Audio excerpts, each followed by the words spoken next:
Universities के vice chancellor administrative duties दे रहे हैं।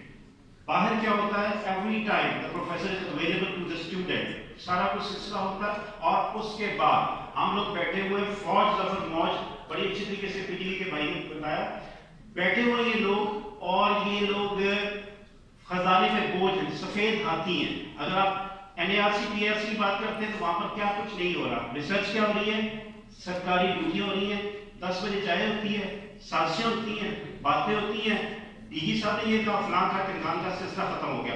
बाहर क्या हो रहा है, पोस्ट कॉन्टेक्ट चेंज हो रहे हैं और रेगुलरली को देखा जा रहा है, वॉच डॉग्स हैं, इंटरेक्शन हो रही है, हमारे पास कुछ भी नहीं हो रहा। मेन चीज है सर सिंपल, हम लोग वो विल बेल द कैट किस तरीके से इसको ठीक करेंगे, डिटेल इन डेप्थ एनालिटिक मुझे आपकी जवाब चाहिए खाकान साहब और अहमद साहब। Thank you.